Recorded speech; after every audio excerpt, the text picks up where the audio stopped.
Jésus, Jésus.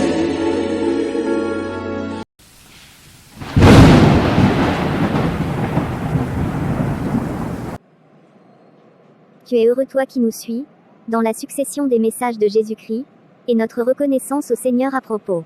Le berger de l'enlèvement, Jésus-Christ lui-même. Vous êtes au courant de la présence du Seigneur Jésus-Christ sur la terre. Dans la continuité des informations et du partage au sujet de son œuvre, préliminaire à l'enlèvement, voici un autre épisode qui le présente dans ses actions en cours. Bonsoir papa, tu es de retour. Oui, et vous, comment c'était la rencontre des jeunes de l'église après le culte?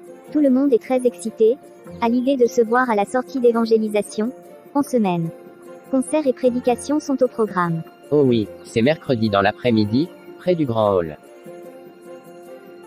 Gabriella, j'espère que votre sortie des jeunes est ouverte aux adultes, parce que je souhaite venir.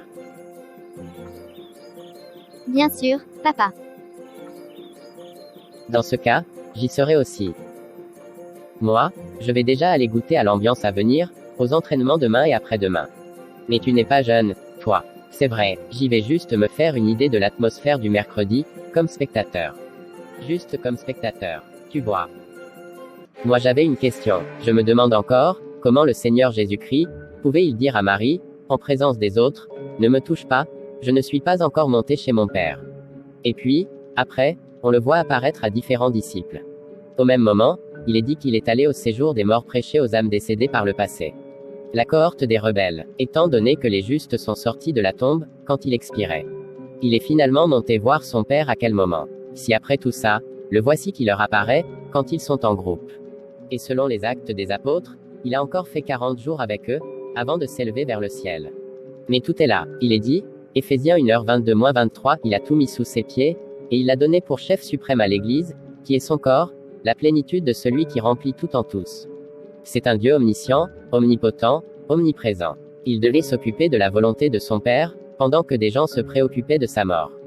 Au même moment, veiller sur sa bergerie qui devait encore rester, travailler sur la terre, et avant d'entrer dans la présence du Père pour attester le triomphe de son sacrifice, et l'annonce de la récolte à venir.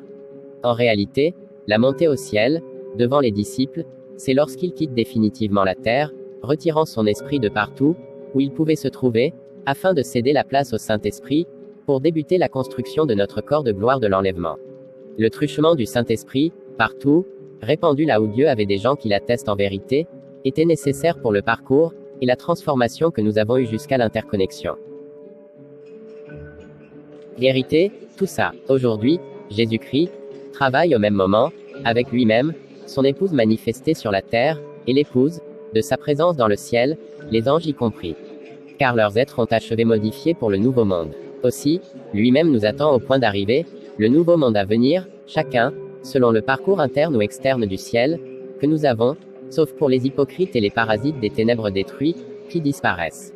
Intéressant. Là, je constate vraiment la pensée de Jésus-Christ s'exprimer en ces cordes ici. Il est écrit, 1 Thessaloniciens 4h15-17 voici, en effet, ce que nous vous déclarons d'après la parole du Seigneur, nous les vivants, restez pour elles simple inversé avènement du Seigneur, nous ne devancerons pas ceux qui sont morts. Car le Seigneur lui-même, a un signal donné, à la voix d'un archange, et au son de la trompette de Dieu, descendra du ciel, et les morts en Christ ressusciteront premièrement. Ensuite, nous les vivants, qui serons restés, nous serons tous ensemble enlevés avec eux sur des nuées, à la rencontre du Seigneur dans les airs, et ainsi nous serons toujours avec le Seigneur. Humanité, la voix de l'archange ange supérieur, Jésus-Christ résonne depuis quelque temps sur la terre. Si les dons des anges s'éveillent au milieu de nous, cela veut dire que la phase de récupération des morts est en son terme, et que les vivants doivent simplement achever leurs transformations instantanées. Que fais-tu encore? Bonne méditation à propos. N'oubliez pas de partager, et le rendez-vous aux liens utiles. Fin.